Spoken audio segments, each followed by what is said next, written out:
Peace and greetings, family.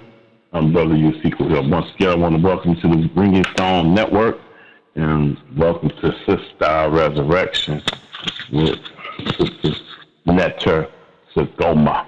And I'm going to bring it on right now so I can get out the way and get busy doing my work.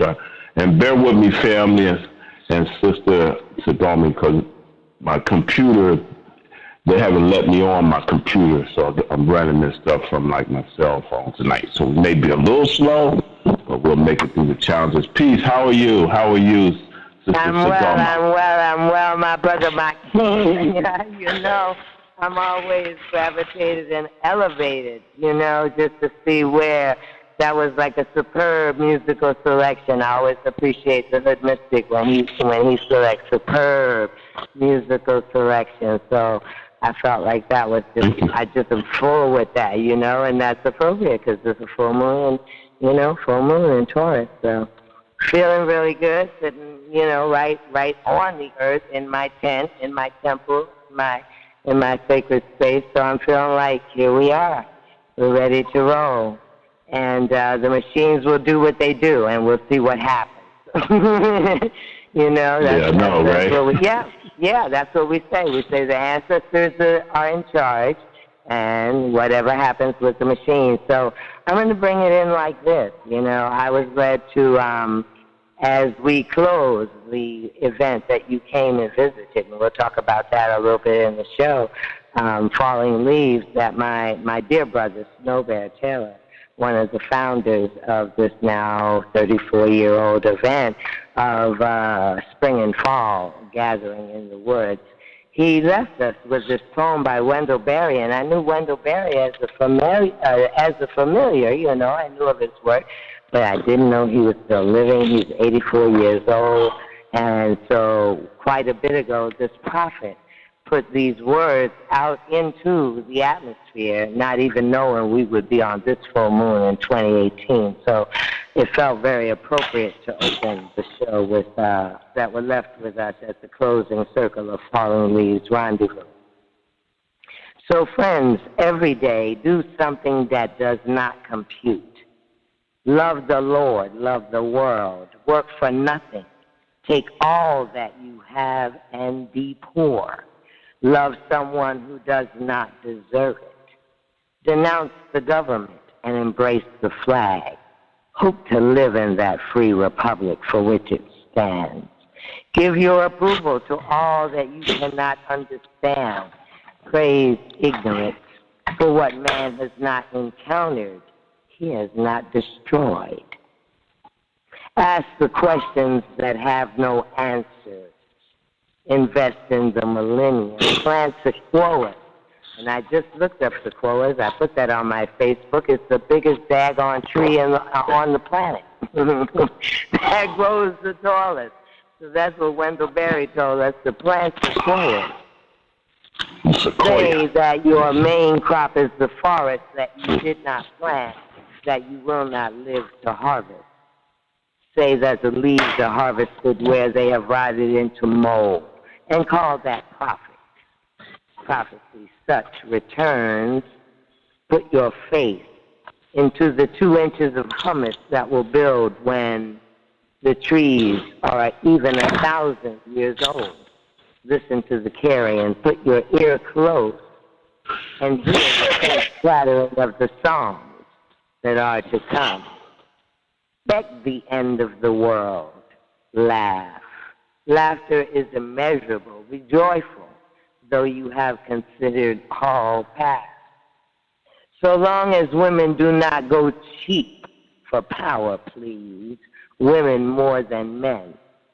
Ask yourself, would this satisfy a woman satisfied to bear a child? Will this disturb the sleep of a woman near to giving birth? Go with your love into the fields and lie in the shade. Rest your head in her lap. Swear allegiances to what is your highest thoughts. As soon as the generals and politicos can predict the motions of your mind, lose it.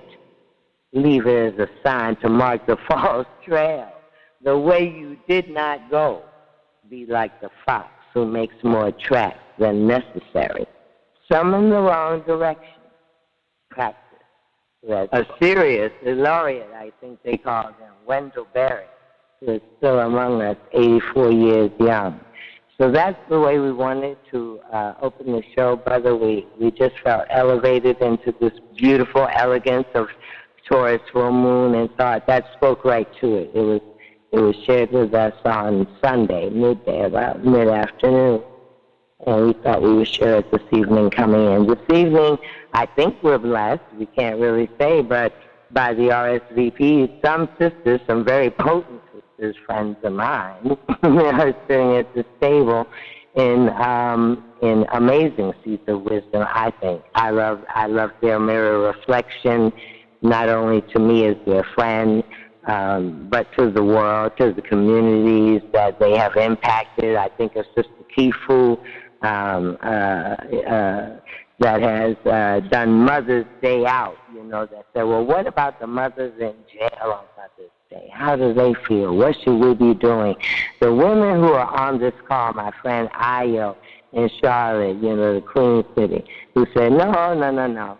Don't be fooled by the illusion. Okay, there's a better world we're moving to. Every woman that we're going to open into loop this evening brings an amazing blessing to this full moon, and we're so blessed and empowered to be a part of the collective, really. It's never, ever, ever, ever the Sangoma Show. So if you're just tuning in, this is Sister Queens, The Resurrection. I am your host, Sangoma Oludoye, but I'm going to defer to my engineers out there to say, what are the numbers that have come in? Let's open. We know that YeYe Oba Adefunmi will speak last, but all other numbers are welcome to come in and give a blessing to the sacred space on this full moon in Taurus. We welcome the Hood Mystic because we know he's in the cut. He's checking it out from the side. We so love the Hood Mystic, and we are so blessed to have him as one of our guests in the second hour. So, Brother Usiku, speak to us, sir. How did you enjoy the event? I think that's of a wisdom to all the queens gathered at the table. You actually came out as a black man with dreadlocks to those white people in the woods. And how did you find it, sir? Oh, it was lovely, truly lovely. Snow Bear I will get, and unfortunately I didn't spend.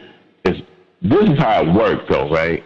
Because I've been suffering from this sinus thing since I worked with this job where all this rat feeders was in the building. So remember when you sent me to the dude and I told you I went across the river to the fire dude, and you like, he's right behind my tent, right? The one medicine when I walked in he is working on is the one medicine that's starting to cure me. Ain't that timing? Because that brother had been lecturing for, 6 hours or something like that? And then when I walked in, he was talking about the one medicine. And since I've been taking it, it's helped to clear up my sinus. I worked for that composting company, and they had a lot of rats in it, and we started breathing rat fetus and didn't know it. And it can make you sick. But the thing and the one medicine, I've been suffering with this for about 8 months. So the one medicine, he was in there lecturing on that type of bee pollen. Propolis. When I sat for not even 15 minutes, I said, dude, they stress you. How you been in this tribe and you ain't been teaching these medicines? Brother been over to South Africa, got amazing medicines. And sat with the actual Sangomas. Yeah, no. He bring it real. I was like, whoa, they were sleeping you. Because he only got in because some other herbalist dropped out. He got to do that day of teaching, and what a blessing for everyone that was present. It was wonderful, yeah. Oh, yeah. Really, he was special. Really good. Yeah. Yeah, very special. Yeah, he has some stuff, So, that's nice. Yeah. I had a good time. I should have stayed, because come to find out, I came back, and then my niece didn't show up.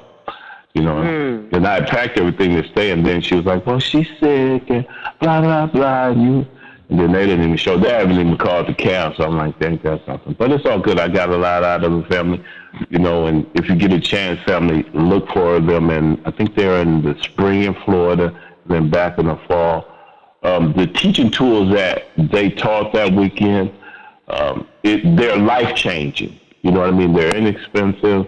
But what I learned about bamboo immediately changed my life.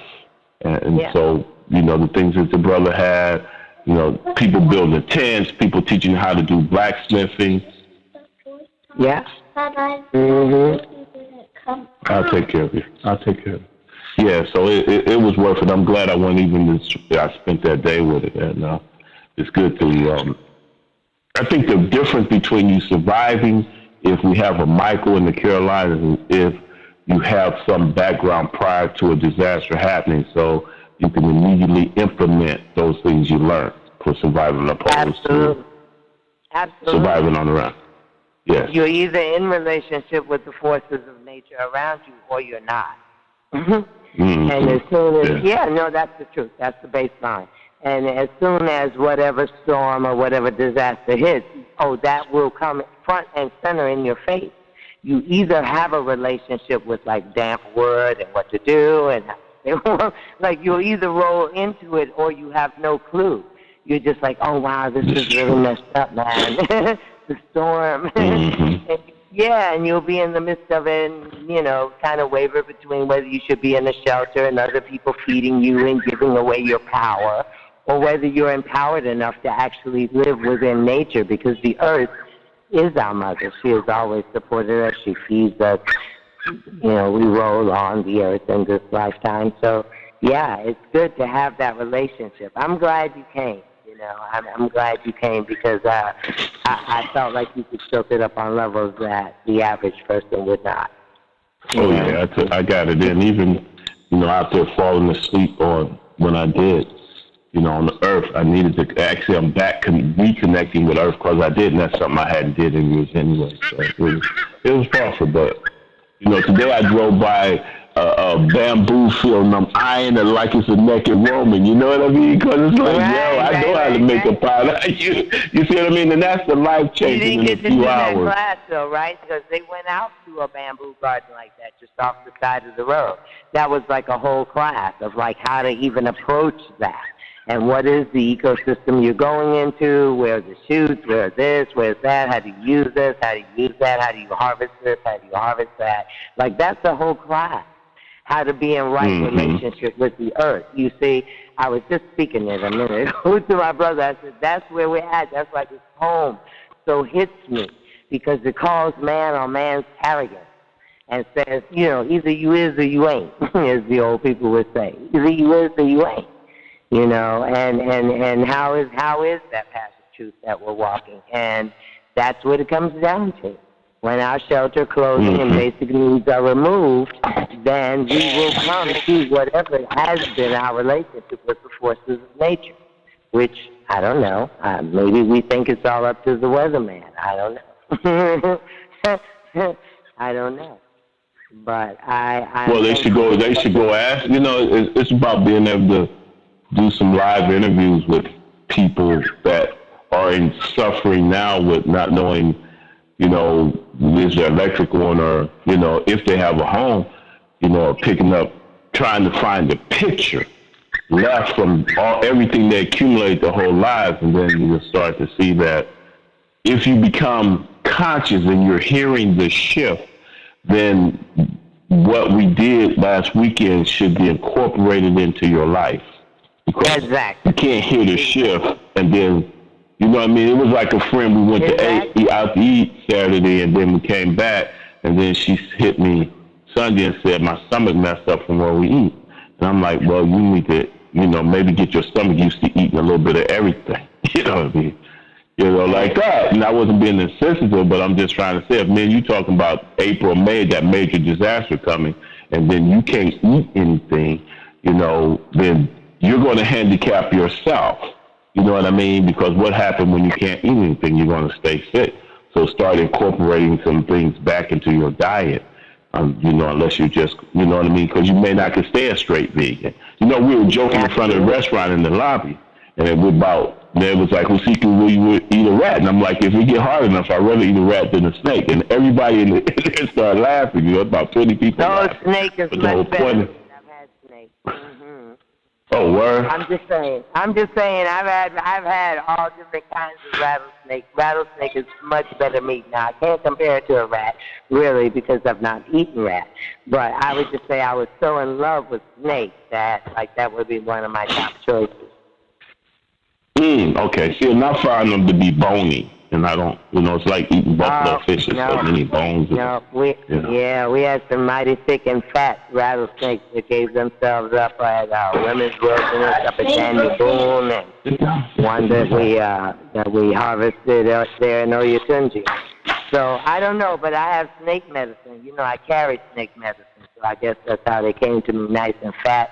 He said old people would use grease, all that fat in a rattlesnake. They use that for back medicine, for arthritis and stuff. I was raised by people that lived off of these kinds of rituals because that's what they had. They weren't as technologically advanced as we are now, so they had to use what they had. And fat meat off of rattlesnake in particular.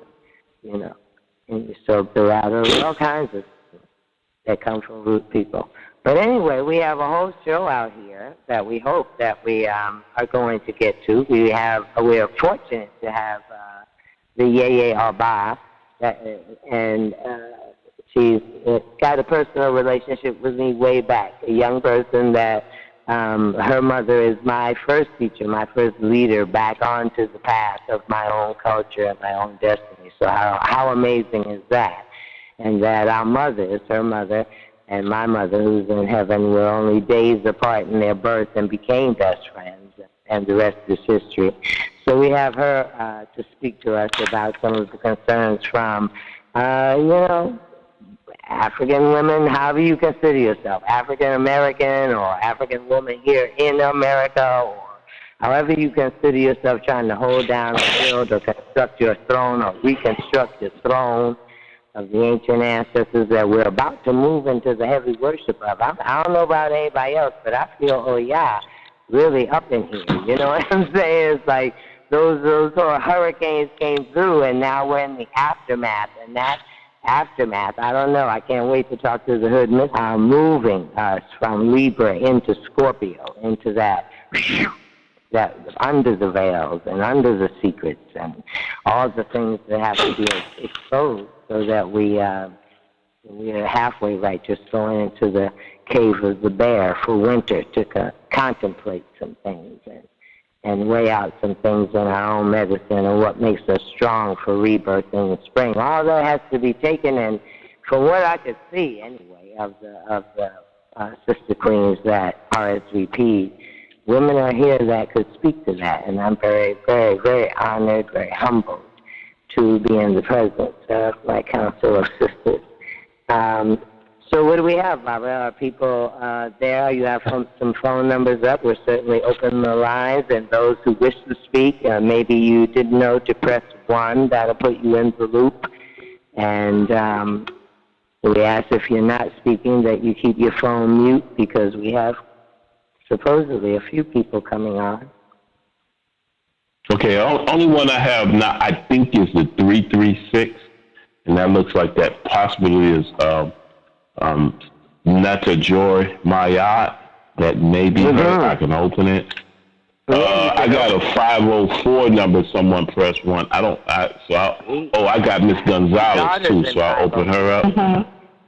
Okay, Miss Gonzalez, peace. And the 336, is that you, Miss Mayat? I see. How are you, my beloved? Hug. Seems like a long time. Blessed. I know. I'm so blessed and thankful to be here. And that was a beautiful selection, the song and spoken word. I mean, that just knocked me off my feet. Was that amazing? It was. What is the author? Right. I mean, the artist, because I'm in here trying to Google and find out what. I mean, it was amazing.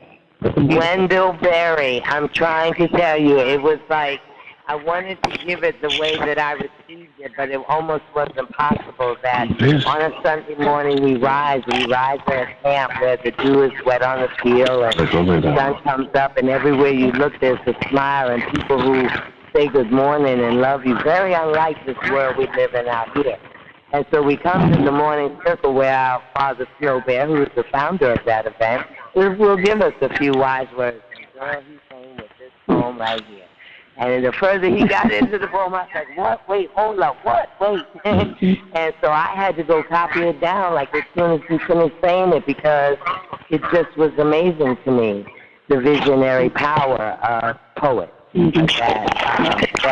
That could really speak to a time that they yet live in. They're speaking to the future. And so I thought it was real appropriate for the Queen's gathering tonight. But I'm so great to have you come in, and we will roll along to introduce Dr. Joy Mahat and the other women that are on the call. But you step forward as my mother's auntie returns. And so I'm like amazing. Ooh. So let us say that my granddaughter, my youngest granddaughter, Aurora Corona Gonzalez, yes, is present on the earth, and who we are speaking to as the first queen to open the mic and give us a blessing into the sacred space is her auntie. And we are so blessed to have you. So blessed. All the way over there in Redmond City. Mm-hmm. Yes.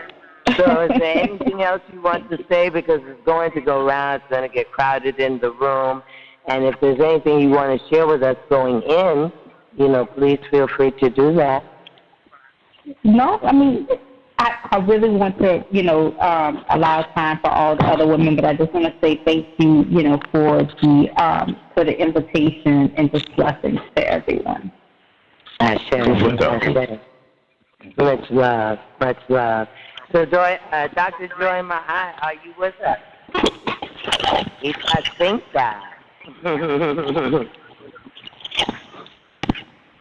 Yeah, maybe she has it open. Have you your phone mute?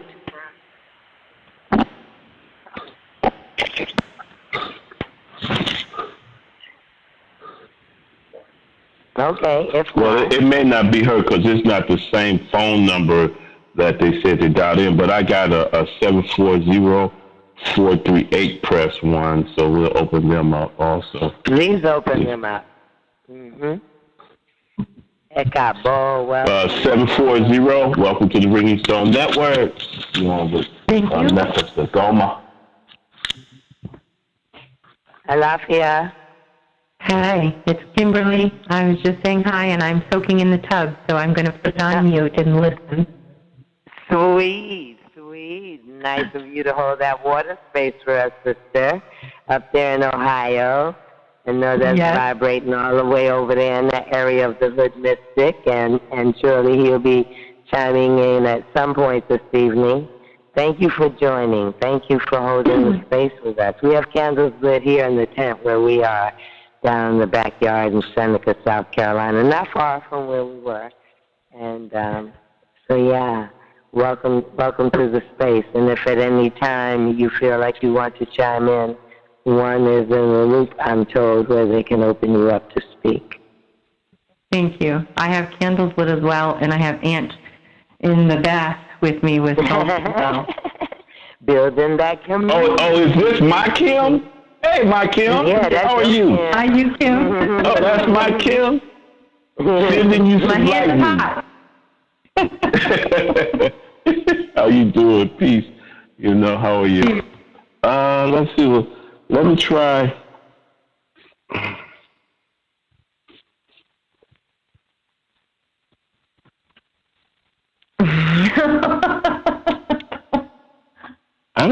Let me see. I don't see anymore.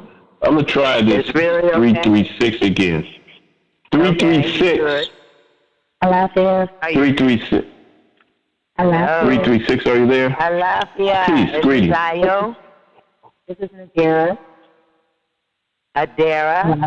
Nadira. Goldsmith. Whoa, Omar Lokun, another great queen has entered the realm. Awesome. Yeah, how are you? Good. good. All is well in New Orleans. All is well. Awesome. And you are in New Orleans. You are in the Crescent City. How wonderful. How wonderful. Yeah, speak to us, because you would give a great opening to the resurrection of queens, because, of course, you've been in the business of that since the most powerful. I shared an evening with this year, and Baba will be very excited. He and another sister over in Louisiana that's trying to do the elevation that you did that night when we were there in Greensboro in the house for your people.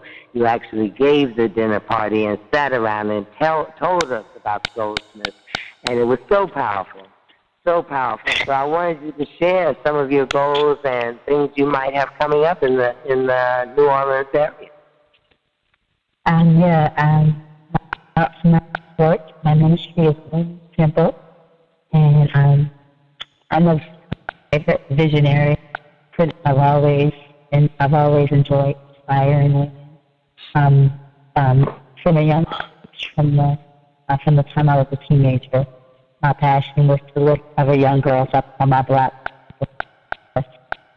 As I grew and transitioned to college in Greensboro, North Carolina, I continued to seek out the young people in the surrounding community and work with them and empower them. Then I learned with empowering young people, you had to really empower their families, which oftentimes was the female.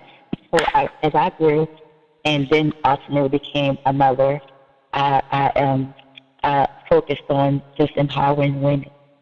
And so at this point in my life as a mother, I just evolved. I evolved from just wanting to help young girls to help women, and now kind of turning to starting with our teenage girls. And last year, my big vision, one of the turning points of my life was in 2003. I organized an empowerment event in Greensboro, North Carolina, featuring Queen Afua. I was really inspired by her book and had started eating a raw diet, and so a friend of mine who was a raw food chef, she worked with me to produce this. And from that event, I was inspired to produce this vision. This vision, it's called Heal a Woman, Heal a World, Sacred Women's Tour. So my vision in that year, 2003, was to move forward and to continue to inspire women with empowerment events of that magnitude. And although say it one more time for us, Zia. Just say it one more time for us. Heal a woman, heal a woman, or heal a woman, heal a world. Sacred heal a world. Mm-hmm. Yes. Beautiful. And my vision was always to include powerful women like Queen Afua and Yalavanza and so many women who've inspired me. One of my spiritual mothers is Benita. So I wanted to just pour into young women as they poured into me. I guess in short, where I am now, I'm being moved to transition and establish a home and believe to make way for my family. I believe that, yes, and at the same time, my work is to, as I find myself in New Orleans, I'm learning a lot about the history here, and I'm learning about the culture, and at the same time, all of this introspective, observation or reflection is helping me to get a spiritual view of the way the world is moving and the way our ancestors would have us move. And I feel like our ancestors are calling on us to move out of the illusion of money in this world. Not saying that we don't need money, but more so to exercise our power, our ancient power, our magic, to exercise that so that we can produce the lives that we want. Understand how we use our power to create, because our power can actually bring forth all of those resources and our power will attract the money and everything that we need to create and to transform the world. But it starts with our magic, our power. So that's where I'm at right now, and just trust and just just understanding the movement of what's going on in the world. I just know that our ancestors are calling us to wake up. Specifically, the people here in the United States.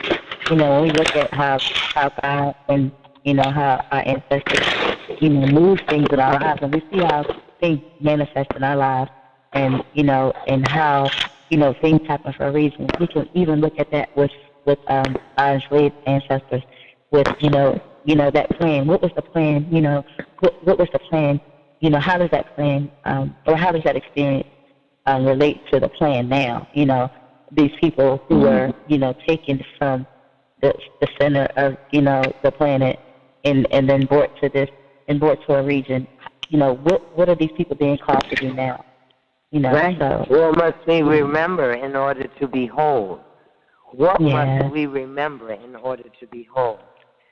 We are so blessed. I salute what you speak here, because it's a powerful blessing for those that can actually hear it and question their own selves. Again, as Wendell told us, ask the questions that have no answers. Those answers are living deep within us, and we're each awakening as we are to what our specific roles are as light workers, as healers, as empaths, as way showers, as seers. The card for tonight, we didn't even get to the oracles and the archetypes, but we did pull them. And the seer came forward, that says you either visioned or you're blind. There's that. Like all of the symbols that are around us of Lady Justice with the blindfold. You either, opening those spiritual eyes so that you can see higher and over and above and beyond what's coming. I said that to Baba earlier. I said, no, I think people are very shocked and trying to recover from the trauma of the low point that we had hit. But in fact, after these midterm elections, there will be another title role that will come in, because we're going into Sun and Scorpio, and all things will be revealed. We have to really, this is a deep cave of the bear. You either, as the old people would tell us, you either or get off the pot. They would tell you, either is or you ain't right here. Because who would you be bluffing? You would be telling lies to the person in the mirror, and that's ridiculous. That is ridiculous. As it was said in I still love that song. It was a superb song, Bob. I wanted to get that song. I hadn't heard it before, and it was just wonderful. I enjoyed it so much that opened the show up. So I thank you, Queen Nadera, and I thank you for holding that down. And I used to live in New Orleans, and I have 2 daughters in New Orleans. Annie Gonzalez is there in the Crescent City, and so that wraps a lot around our history and who we are as women right now, making it happen ground level. And who is a better example of that than Marilyn LeBeau? She just eased in there doing people's hair and so forth. Yes, indeed. And she weaved an entire web of money, politics, how things would move. There's crews still moving in New Orleans because of what she moved in there. And so black women, in particular, women of color have this innate in us, if we will call upon the power of our ancestral mothers. And so I think we're all there. I think we've all seen the movie Coco, and we enter in a sacred way the season of YeYe, the season of big transition and big changes. And in each moment, our low moments, we say, hey, I signed on for this. What could I say? Could I complain right now? No, I couldn't. Because I'm here and other people left yesterday. People are leaving the world every minute, every second. And so the mere fact that we're still here would tell us that we have to continue the mission ahead of us. So I thank you for giving us that blessing. I'm going to move back to Baba and see if my YeYe Oba is here yet, because she has the front top of the show to present some things to Yoruba women in particular, indigenous women. I think she's a 916. I don't see her number. Yeah. Let me see. She tried to call me on the line into the phone, and I didn't want to cut over because I didn't know how that would work out. Okay. What's her? Yeah. What is her name exactly? I may have to call her. Fabumi on Facebook. She's Fabumi. Adefunmi Sand. Fabumi Adefunmi Sand. But the good news is that Tracy, if you could text her, has her phone number. Exactly, because we sent it to her. Or just tell her to call you back and you three-way in, whatever. But, because I don't, with the numbers I got, I don't recognize it. You know that these texts okay. are challenging. But I feel remiss. We've been almost 30 minutes. Why don't we call in some ancestors and then move back into, because we haven't called in nothing sacred yet, and then I'll go to work. I'll call Tracy and go to work on this number while y'all do that, okay? Awesomeness. And so we're thankful to have been in the presence of the elevation of the ancestors of Gonzalez.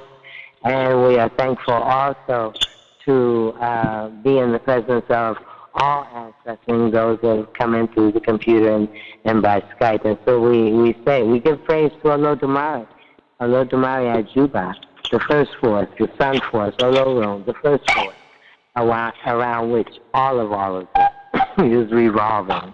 And we say we thank you, and we thank the chiefly dead that sit at the feet of Olodumare.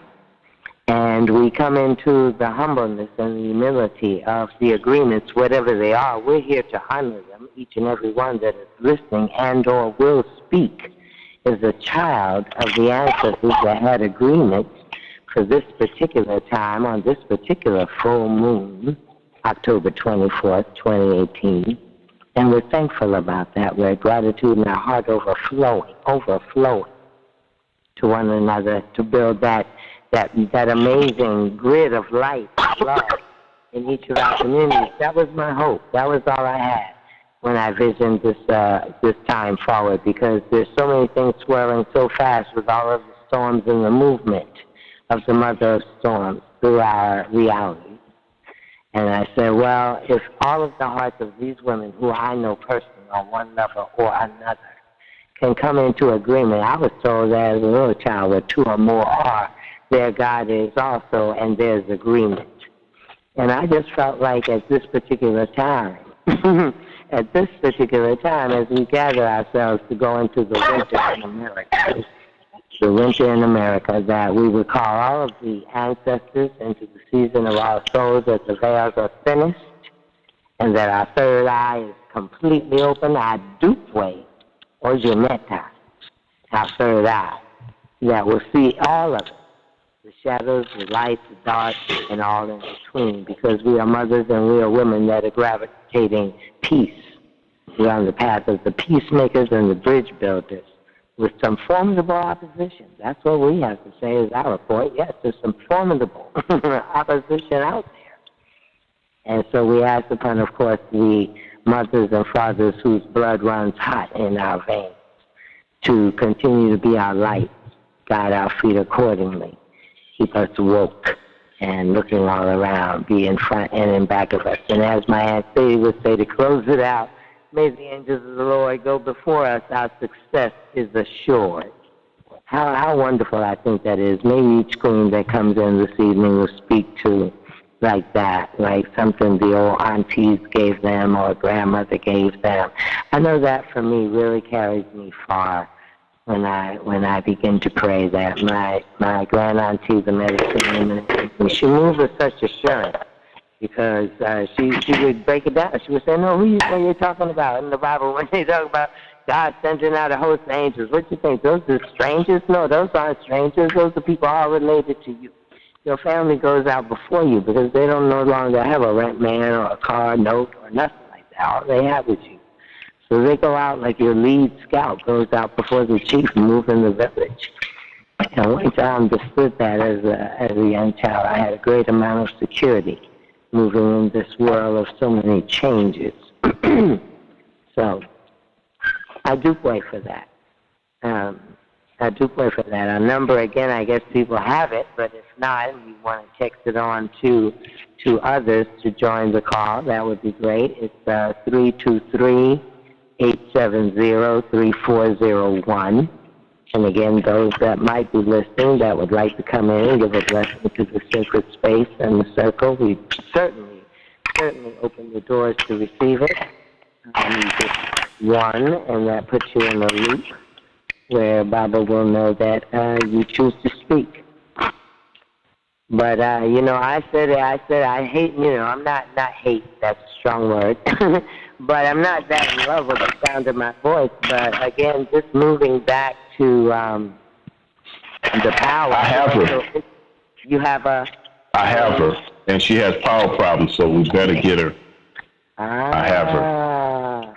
She says she's having some electrical problems. Oh, and briefly, family, they finally allowed me to put the chat on, so if you want to go to the chat room. But for the families that's listening to the website, you can Skype in if you want to talk. Just go to the show on the website, and you can just hit the Skype button. You can Skype in if you want to talk. So we got ways that you can get through to communicate with us. And keep in mind, family, the Skype button from the website is Skype was free anywhere in the world. So that's keep in mind, for next month, if you want to invite your global friends, just have them go to the website and then have them click on the show they want to listen to, and then when the show starts, they'll get the Skype button. It'll appear. Okay, I yield the floor. Thank you. No problem. Wonderful. We love it, Baba. Just keep us posted. If there's anyone in the chat room that would care to ask a question or engage or give a blessing or, just stay for the witnessing. That's what I say. Each of what we're speaking is a powerful thing because this is a powerful full moon. And we're speaking it out to one another, and it's a powerful full moon. And it is being recorded. And so, that's why we simply have no lack of words, but we want all voices to be heard. So if we do have some callers that choose to speak in, we're certainly open to receive them. Princess, is that you? Do I hear you over there on the other end? Benny, so forgive me for reaching me. I apologize. Because we have powerful ancestors, boo. Yeah. Benny, I had to give light to the ancestors. I had to give the candle, give the light. We want to make sure there's a million lights given for the ancestors that sleep at the bottom of the Atlantic Ocean. Don't forget the veil is becoming thinner and thinner, so we want them when they rise, to be merciful. But also understand and see what's going on with their children that, have 7 generations to 10 generations to another 17 generations going forth. So, I had to do that, and I guess a lot of that energy is still around me. So my laptop, which I don't understand, it's on, but it's Skype, nothing would come up on that, not even my Facebook, nothing. I tried so many different ways. So I apologized, and I was just sitting there like, I tried my phone, it just kept going off, and then this angel called me. So I want to say I do pray, but I do want to apologize from the bottom of my heart. I do apologize, but like I said, when you dance with the ancestors and you call them spirits, a lot of that energy, they mess with a lot of electrical things. So I think that's what's going on. It has to move. Yeah, it has to move as it moves. So, because all of our listeners, you see that this is the force, and that's what I told her earlier. I said, let me introduce you and give the people a heads up that, this force comes. Yeah. So this force that you're here speaking to us now, and I kid you not, because I'm a straight shooter. I call it like it is. And this little force here, this little redheaded girl, we've known for a long, long time. And she came like a ball of fire. She is the oldest living daughter of the founder of Oyetunji, the prophet and the visionary that came forward throughout time, like twins, like amazing people that come through and this is the gift I have. And he said, well, what about the children that were stolen away from Africa? Will they ever see? Because maybe they can't afford to get on a plane and go. So he created, he saw in his dreams in a Negro state of mind. In a Negro state of mind, we remind everyone in the 50s and 60s, in case you weren't living there, there wasn't just drums and dashikis hanging out. And so, to have the vision to create an Oyetunji, to create a town where the children of Africa could come, if ever they could lean back far enough to remember their African ancestors. This is the daughter, the first daughter that born, Oba Adefunmi. And she is the spitting image. When you look upon her on Facebook, you say, well, who was this queen? Well, she is the spitting image of her father. She really is, and she has many, many sisters and brothers who are the Oba Aba, who is now this level of leadership in North America's oldest African village or settlement or kingdom. And she's bringing some things to us this evening from the power of a Leo. That's what we want to say first. Is that she is, yes, indeed, she is indeed fiery. And she shares with my middle daughter to have two fathers, Shango and Obatara, so you will hear the reason and the old and the wisdom with her, but you will also hear the force of the king with her, because she walks with both of these things, and many of us who are listening on the call walk with a foot in both worlds, which is why we were so blessed to have her come and speak with us tonight. So your grace, Ashe. So your grace, please share with us what's on your heart as far as Yoruba women moving forward and America moving forward. Oh, well, you know, many of you that do know me, and I'll give and those who don't, I'll give a quick synopsis. I fight for those who are injustice, which is us, who were fought, you know, was basically was ripped from the womb of Mother Africa and raised here by Father America. And when Father America raised us, Father America showed us no love. And so everything that we've got, we had to do for our own. And so, you know, we've been looking at the men that do things, but they've been stripped and ripped. And so, of course, it was left to us queens, the diaspora queens, because like I said, I've traveled and met many queens from around the globe, but I realized that there's many queens here in America, and I call them the diaspora queens here. And as mothers, what we're doing is fighting and screaming, and it's like we've been trying to talk. And I've been talking to a lot of district attorneys out here in Sacramento, California, and I'm going to be meeting with the female that's running, and I feel bad because I just got her name today, and about pushing mothers to say, wait a minute, let's take back what is truly ours. So therefore, we need to put in a system, you know, that's better for us. But how do we put in that system? Well, how do we? First thing, we have to get to those who are actually in power, and when their head is gone, because that's what we are in now. We left the year of the fire rooster. If everybody is, you know, I kind of talk fast, so I apologize, but I'll give you a quick on this.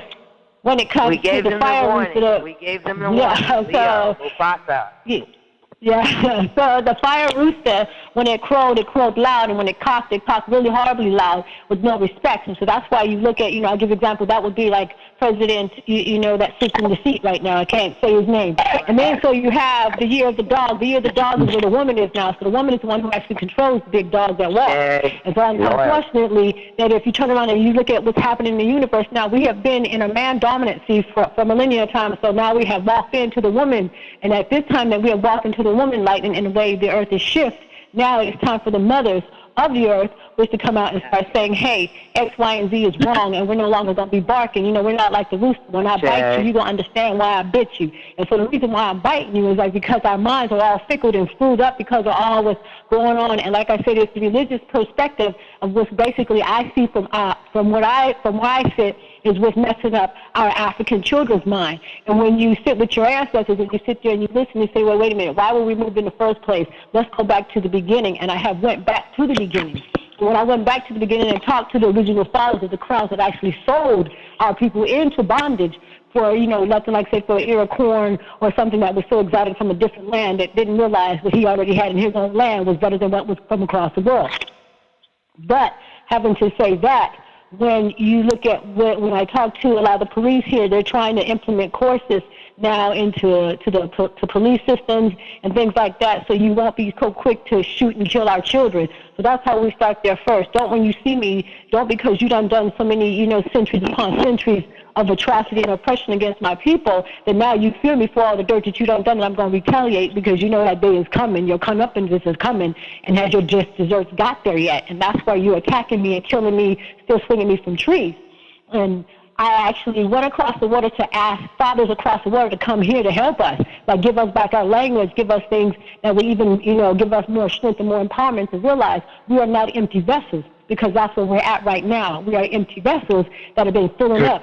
But now the part is we have filled up so much with knowledge that we are no longer afraid to go across the water, because we realize no matter where we go, our dark skin makes us the original of the original. You know, that which, you know, some of the darkness you shall bring into the light. And so therefore the blacks here, we are the magicals that was stripped from over there and brought here with the actual secrets that was kept into the dark. So what makes us so special here, and the reason why the diaspora queens are even more pinnacly right now at the top, is because of the energy that they have pushed in them from DNA that was stripped from them from the tongue of the flesh. But the spirit never let go of that original marker. And so what's happening now is for us women to stand up and start taking offices. Because, like I said, we are under attack. And I do not mean, when I say under attack, I'm not saying, oh, everybody, let's go get your pitchforks and let's go turn up. No, when I say we're at war, we have to go at the mentality of it, not at the physical of it. Because when you sit at the physical, you lose every time. But it's the knowledge and the passion that pushes that'll get you to the office that you need to be. And so, therefore, it's a pinnacle for the queens of the diaspora to start running into these offices, becoming councilmen, becoming senators, becoming governors, mayors, lieutenant general, things of that stature. And in Sacramento, that is the upkick and that is the uprise, because we'll realize as mothers, we're going to have more passion than man. And I'm not attacking man, but don't forget, man is more physical. You know what I'm saying? He is not emotional. And so on an emotional level, he cannot sit at the table and fathom and say, okay, well, let's break this down and deduce this. I felt you kick in my room, but I didn't feel this other person kick. You understand? So a man can't understand that connection to the earth, because we are divine through the earth by way of the creator of all creators. So as us diasporas, our women's job duty is to take office, because we are not only attacked by our color but our gender. So therefore we have other ethnicities that's already in the fight that knows that, listen, we don't have no dog in this fight unless we all stand together. And that's what you see from the global, but we need to, here in America, heal ourselves a little bit more, because, regardless of what you think, we as women, we are the original of the original. We did not need man to come to the earth. And that's why, people are going to be like, oh, she's nuts, or she's a feminazi, or she's things of that stature. But if you go back to many ancient times, and this is scientific fact, it'll break you down, that it was always that women was given birth without being touched by man. But I'm not going to go to that level, because I know a lot of religious people will be ready to, have moments. And I'm not trying to upset people. I'm trying to educate people and bring people up, make sure they get their weight up. And when I say their weight up, that means get us African diasporas to the table, and not sitting on the sideline at the table, not serving the table, but actually at the head of the table, eating from the table, and being served at the table. So these are the things that I'm talking about as us. Because don't forget, every one of our great leaders, when we spoke up, we was put down and we was shot down or gunned down. And so that's why I say what's going on right now is, if you look in these political offices, everybody run their mouth, but if you don't vote, you can't really talk to me. And I tell you, I hate the most thing, and I shouldn't say hate, because that's a very, very strong, powerful word. But I truly do see the selfness of an individual, especially American diaspora, if they do not stand up and they do not go and vote. This is the thing that I'm saying right now. It's a pinnacle time, because they have zoning left and right. Get your times right, because the only way to beat the demon in this land is by their own rules. And how do you fix their rules? Is you flip them back on them. But don't forget, they invented the rules, just like they invented the religion that has already backlashed and fell back into the Mother Africa. Even Mother Africa, the change around their brain, so they can't even understand that they even lost in enslavement right now. So they at the beginning of the game, we're at the end. You understand? Because we have built this nation. We have made America great. And I'm not screaming a race war. What I'm screaming is an education war. And what I'm screaming is for us to be able to understand that the meek of this earth, in order for the meek to survive, we all must come together as a collective, not as an individual, not as a singularity. At the end of the day, all hands must be on deck, especially the mothers, because don't forget, it's the mothers, the black mothers of this land, who gave birth and also fed everybody from her breast and put them on her back while she was still cooking and cleaning and bathing everybody else. So they know we are the true generals of this land. We run this. The thing is, we need to stop listening to the outside and listen to the inside. We all need to come as a collective and, like I said, take office. That's the first way we beat everybody, is let them know, here, let's make the rules right, so not just you over there in the corner, but me right here. So if you can't cover me for my birth control pill, well, then we shouldn't be covering you to get your erection up. Because at the end of the day, if you want to scream, God said, that all light must come. Well, at the end of the day, when God said, your penis can't work, then guess what? It don't get to work. So that's, what I'm saying, we have to educate and level and things of that stature. That's not attacking, that's just giving you examples of what's really happened right now and what's going on. Because let's not forget, so goes California, so goes the rest, because we make the world here. And so that's why I wanted to make sure everybody understand when it comes to the collective mind frame. Don't think that you're not being watched. Don't think that they're not watching us. But at the same time, we must be smart. And we have to make sure when people get into offices, if we have judges, we make sure that we don't let our young black men, when they get pulled over and they get charged with something that's irate, we don't go ahead and agree to it just to get them out because they can't handle being behind bars for a minute. Well, you must have been doing something bad, and that's why the universe set you behind where you was at. You should have took care of old Goon before you was going to mess up or do whatever. And even if you are innocent and guilty, learn to keep your mouth shut. There's a time to open up, and there's a time to keep it closed. And that's not attacking, because I've been out here with Trayvon and what's his name, Stephon Clark. I've shut down I-5 right here in Sacramento, California. I have sat and broke bread with the mother who not one, not two, but three of her sons has been gunned down and shot down by the police officers here in the Sacramento area, and she had to put them all on the ground. I only got one out of 4 sons. So I just, you know, this ain't something that I'm reading. This is something that I'm walking. These are some shoes that I can't figure out how God put them on my feet. But like I was told, not only by, you know, the Babalawos and the Ishashis and the Imams, I've been told by many, it tells me you're on a special walk with God, so we need to move away, because obviously there's things that you know that I don't know. And I tell them, I don't know why I know, but I just know I know. And then when I go look it up, it's like, how did I know when I never even read this until my mind and my heart and my soul told me to go read it? So I tell everybody, you know, my father used to debate, and he used to always say, never be quiet. You have the gift to open your mouth and tell the truth. Always tell the truth, state the facts, and your ancestors and your Orishas and Almighty God, the creator upon the earth, will always protect and defend you. And so that's why I have Osatara Rere. You know, that's if anyone is, you know, that's listening from that world. Like I said, and I want to be the first to give a quick disclaimer. I'm not perfect in Yoruba. I'm not perfect in a lot of things. But I'm telling you what I have seen. I am telling you from when I walked from one state to the other, drove across America not once but twice, flew into Europe, flew into Asia, flew into Africa, sat down and broke bread with many, lived in a different island and got to know cultures, got to know religions. And one thing I realized is religion is a situation that's calling us to all have a situationship. And on that situationship, the religious battles that we are having are all just mere man who at one point or another said, this is how I think and this is how it's going to be. God never said that, but then you killing in the name of God. And I call all religions to the table on that. The only one that I can't say that I can literally see has called God's name and to go into battle and go into war is the Yorubas when it comes to the oracle message, which is Ifa, which is Osha or Santaria or Lakumi, Lukumi, or however you wish to call it. They don't say, well, let's go and we're going to all go kill in this name. No, because that is the purest of the purest. But if you go back and you listen to the purest, which is the oracle message, but there's many levels of the oracle message when it comes to Ifa. Ifa is just, I think it's the 13th. Like I said, I've been moving and dealing with a lot of little things, so I'm trying to bring a lot together. But at the same time, why I'm trying to bring the religious, the concept of what we're doing and what we need to do and why we need to do is because we've been talking and fighting since we've been free in this country. And we ain't moved the one step further, and we done got pushed 3 steps back. And ain't nobody paying attention to the stuff. You understand? And so if I have people that are Christians, I'm going to go to the Christians just for a few minutes, just for a few seconds, okay? And then I'm going to go talk to some Muslims, don't be offended. Don't be, it's just me speaking, and this is this universe using me to speak. So I call upon the Christians upon the earth, and I ask this of thee. If you walk in the light, and you stand in the light, and you are merciful in the light, can you not see the original story of he?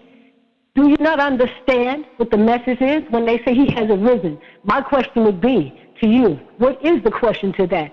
Has he indeed, or has he, or is he? I ask you Christians that question. And I ask you that only because when I see everybody out here with their hands out and panhandling and pushing money and pushing this and pushing that, why is it that all the other religions, with their cultures, when you go back to the church? You see what I'm saying? The church don't got to pay for a lot of stuff, but at the same time, why is it the black church is having people pay? Or the Christian church or whatever church, wherever, everybody got to pay. But at the end of the day, that's not the doctrine. But I'm not going to attack you because that's what I'm doing. I'm asking you, okay? So people say, well, how do we pay our bills? How do we do this, that? Well, at the end of the day, you sitting in the most biggest, fattest, overweight, over-having indulgence country in the world that like to find ways to write stuff off so they can keep getting extra money.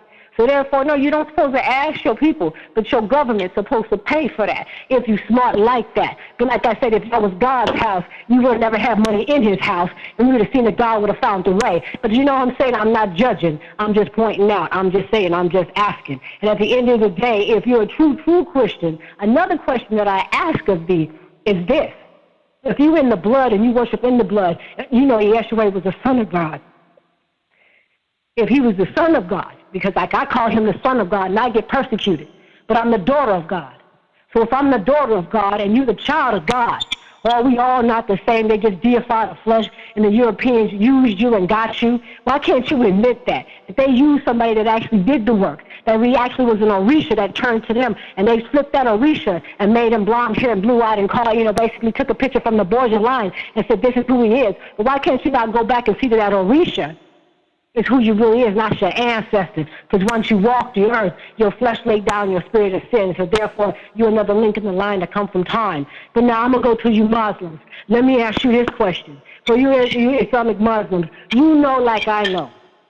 Slavery is abolished. Even in the Holy Quran it says there's not. It says there's not murder, but then you quick to murder because I don't believe in thee. But then you also want to turn back around and tell me false things, knowing that even in the Quran and the Hadith, alhamdulillah, says do not speak in these negative ways. So be of purity in heart. If the infidel does not wish, that does not give you right to kill them. If you cannot turn, you just not deal with them. But why is it that you come in and dropping money in all these countries that you know can't pay you back?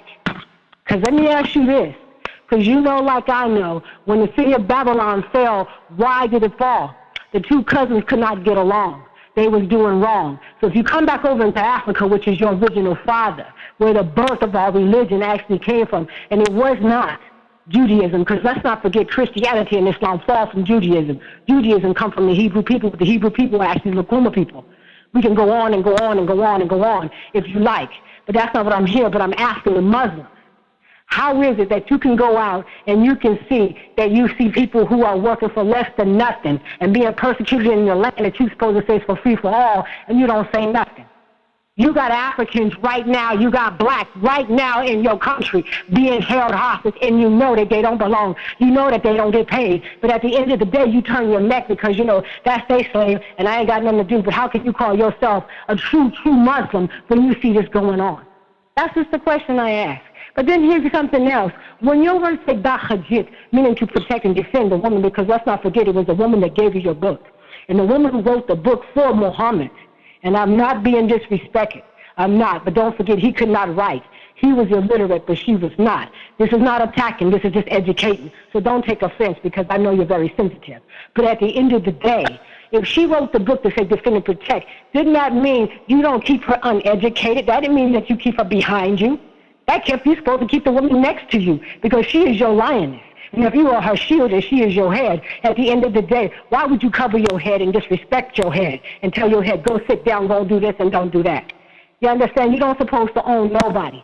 When you all come to the earth, you are a gift from God. Don't forget you are a spiritual being, having a fleshly, once again I say a fleshly experience, because your flesh will lay down, but your spirit still is sin. But then you still back again, you treat the woman like she's nothing. Why is it when the mosque gets full, the women got to come out and the men get to stay in? Are they not just as equal to you, to God? Or is this that man's God, and that's not a thing for a woman? Let's not forget, God was first a woman before she became a man and a woman, then she became a man. Let's not forget we're coming out of that time. This is a new universe, this is a new time. Pay attention if you really got this thing to think about. Think about this. If you're a true Muslim, when you see somebody that's being held in bondage and captivity, with the wealth that you have, no matter what, you should go ahead and free them. That would make me understand that you're a true Muslim. That's how I know. If you see your woman being covered up and being beat out and being told to shut up because the holy book, that's your interpretation. Let them read it from their interpretation, and that is what the Quran was supposed to be given. But at the end of the day, I understand there's many different codex in the system that actually comes from Islam. I understand that. understand that you have issues, the Sunni, the Suite, the Shiite, all of you, I understand, but you allow the European, the colonizer, that colonized my people, that caused us here, to be in your line, colonize you and build in your own system. Because let's not forget when an Ottoman Empire failed, you allowed the British to come in and take care of you and screw you. And so now you coming into Africa to do the same thing to the Africans as you see that the Africans is rising. But then I can't blame you, because I got to blame the African kings, because they're sitting back and they see that this is history. And history will tell you, if you don't correct it, it will continue to repeat itself over and over and over and over again. Over and over again. Mm-hmm. So I'm just asking, from what I'm seeing from these religions, to say, hold on, time out, wait a minute. If we're supposed to be Christians and Muslims, why are we doing it and going against the book? Why can't we read the words? Especially the Christians. I'm like, why is it that you can't read Jesus' words from his book? It's either for it, but you can read the Old Testament, the New Testament, everybody else's Testament, but you can't read Jesus' Testament. I'm just asking. Mm-hmm. But I'm going to move on. But because I understand that but I also ask the Yoruba nation. I ask the Ifa versus Babalawos. That's who I want to really talk to, because you're the true keepers of the universe. You already know what you're supposed to be doing. You're seeing when it's coming. You're the messenger. So are you a messenger that's screwing up? Or are you a messenger that's not bold enough? Or are you a messenger that's only for ill-gotten greed? These are things that I want to ask thee, because when I go around and I see how all you Babalawos from not just America or Nigeria or Benin Republic or Brazil or Cuba or Jamaica or where else I've been? I've been to Haiti, I've been to Guam, I've been to the Philippines. I've seen you all. Your prices, that's ridiculous. You know what if I say, so that's the word that's supposed to be told, not to be sold. But that's okay, because in the end, when you lose your mind and you go the way you go, you know that you was a false messenger. And that's why I want to end it all with everybody, because don't forget, Ifa actually was the actual word from God. So the actual word from God, may he be Allah, Yahweh, many different names you may give him. It's just in linguistics, but it's all the same. You're all talking to God. I've been to the holies of holies churches. I've been to the deepest Catholic cathedrals. I've been to the oldest and the first University of Sub-Sahara Seton-Kot itself. You would know it as Timbuktu. Why is it, I ask my black people, this, you know, but you act like you don't know. You see, but then you don't want to see. You hear, but then you don't want to hear. Why do you keep speaking with false tongue? Why do you keep speaking with false ideologies when at the end of the day, you are the original, you are the pinnacle of the pinnacle. You are the first. You are not the carbon copy of a carbon copy of a carbon copy. God made you first for a reason. You were supposed to lead. Why cannot you lead, my brothers and sisters? Just because the game was not made for you, but there's many ways that you can change and make the game for you. So you win it all day long. Take a page out of my indigenous ancestors, my indigenous Indians. They got their own government and everything here. Why? Because they realize once we build ours, they're going to have to come back into ours. And yes, I know, black brothers and sisters, I know the history in Kentucky, how they have went back and they started everybody in the town and moved in and things. Now we got video footage and we know how to fight back. We know how we see them coming. Because if we don't fix this shit right now, I'm going to tell you, Africa is lost. And I have been there. And I have sat back quietly on my perch and looked, and when I keep seeing history over and over and over, like a cycle that we cannot break. And the reason why we cannot break is because they're watching us, and we're still trying to please the us, which is the goddamn colonizers. That's our problem. So, I said, I apologize if I offended any religion. At the end of the day, if you took offense, that means I struck a nerve. If I struck a nerve, you know you're wrong. That's all I have to say to you. So if anybody have anything they want to say, please let me know. I apologize if I read and went on. No apologies necessary, Your Grace. You know, we come behind the utterance, truly, the utterance of Orisha that speaks through you, and to know you is to love you, and we did give them a pre-warning before we rolled into that. I'm so blessed and so grateful to have that, like, recorded, where I can listen back to it, and I am one who knows the inside of what you speak.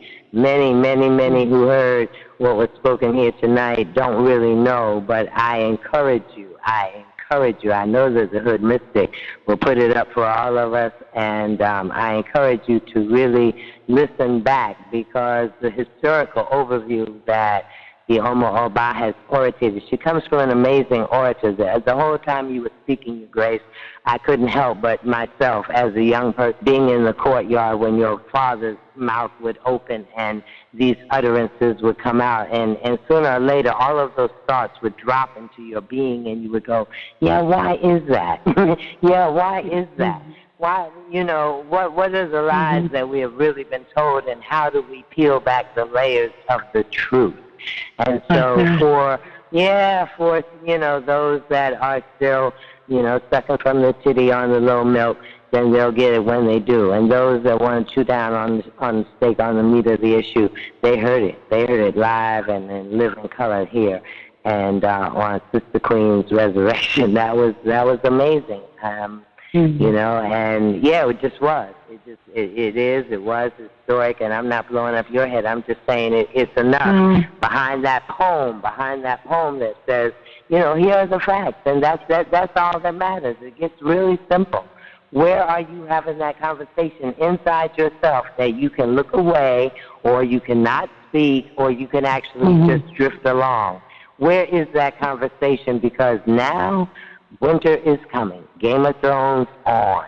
Like, this shit is about to go. Yeah, no, real. It's about to go into Scorpio in a way that will wake people up, and that's what I know. I say the gem of what was just spoken through you as a vessel. I say, people, wait maybe the night after the midterm elections and see how this hits, where this hits. Because everything that you said, Your Grace, is visionary, is the energy of where we should be moving forward to. And each of us are going to wrestle in our own egos with, whether or not we're going to roll with that or not. And those of us that are trying to live in an authentic way, then, that's real. And I say every February I sit at your father's tomb, I say this was a man who inspired me because he was unapologetically African. And I desire to be so. I desire to walk in the fullness of the blood running in my veins. That's what I desire to do.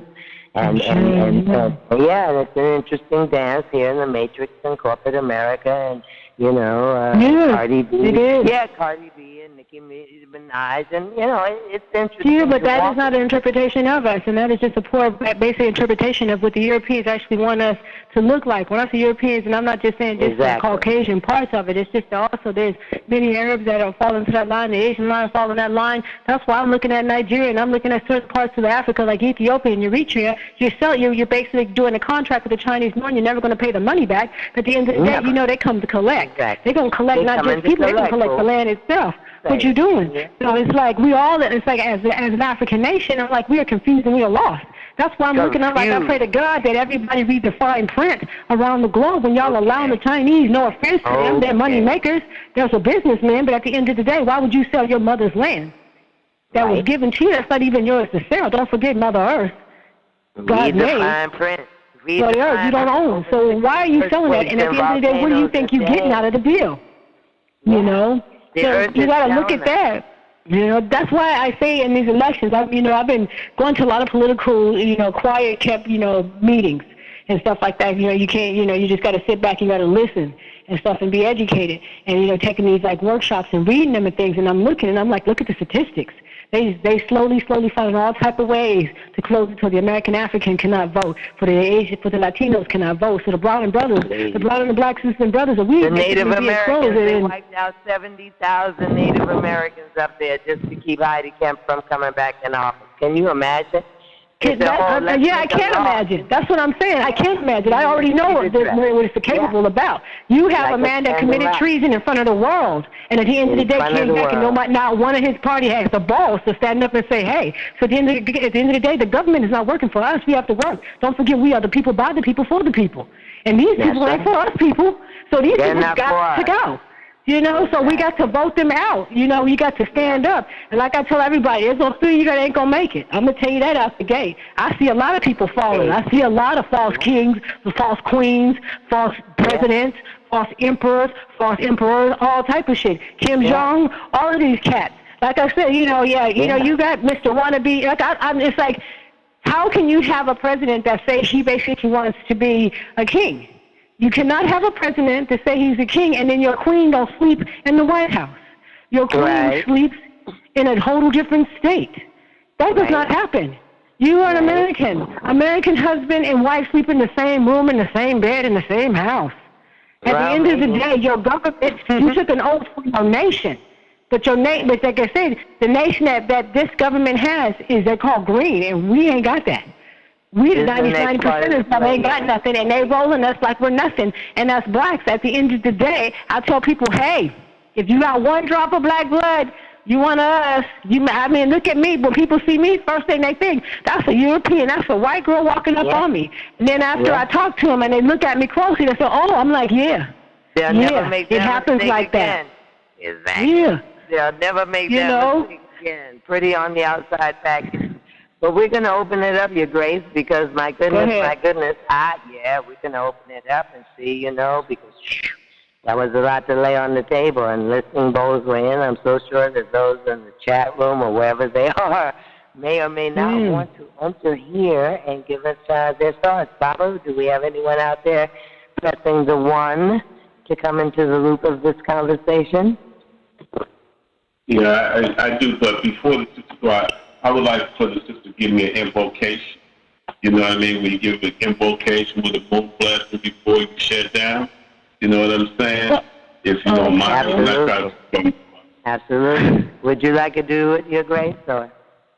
Well, normally, you know how I pray, so, I call upon the ancestors and, is that what we're doing? Or you? Because I always work with the ancestors. That's what he's asking you to do. He's asking for an invocation, and I can do it because if it's being called for, I know the degree to which you speak, and I can speak it right quick. So if Your Grace would allow me to, I will do that.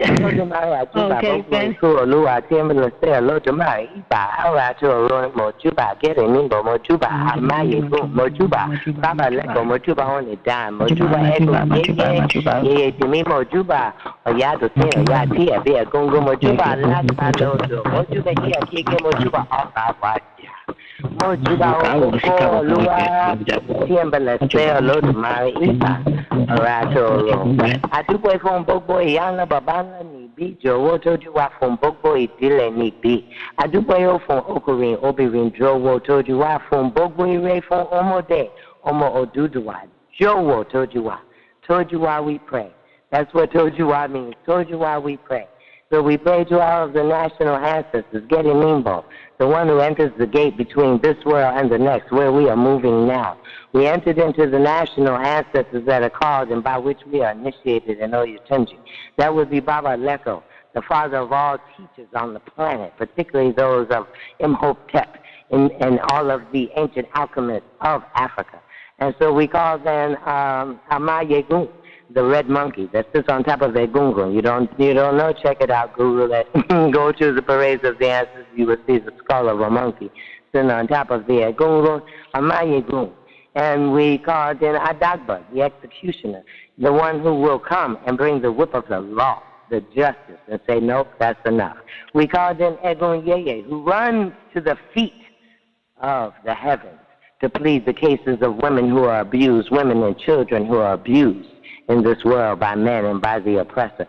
We called Onidan, the owner of magic, the owner of portions and things, potions and the gifts and charms and the knowings and the ashe that comes with the children of Olokun. And so we called forth all of these giant deities of the national ancestors. People always wonder, how is it they pray down there in Oyotunji and the storms and the hurricanes pass on by? That's how, on that prayer right there, that calls all of the national presence of all ancestors, by which between the oceans, from all the way over there, Africa, down Brazil, South America, all the way. Because give thanks that we are those who have come under the guidance and the illumination of the Oba Oba Adefunmi, who this evening we have all had the honor of hearing his daughter speak to us.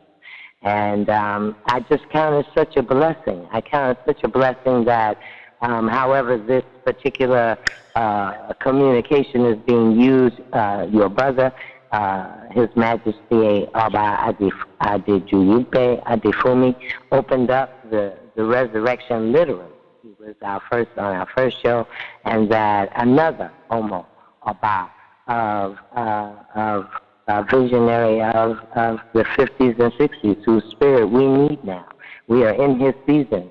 The Albai Kenny or Albai Raja, the king that went through the roof, his birthday was October 5th.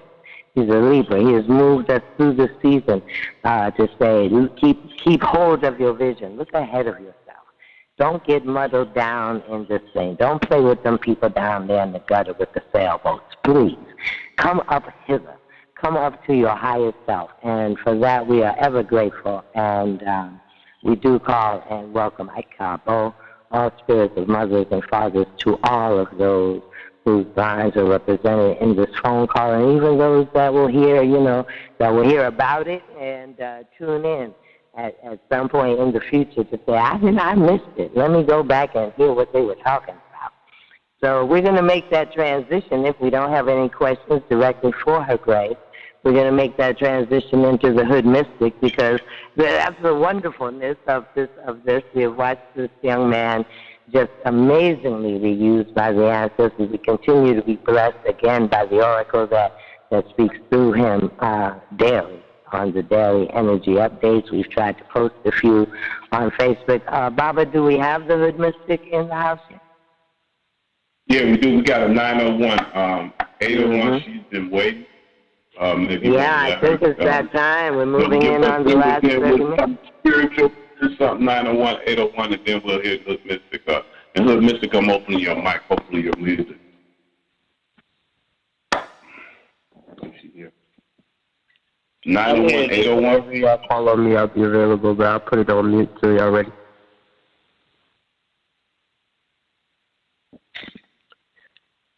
Alafia.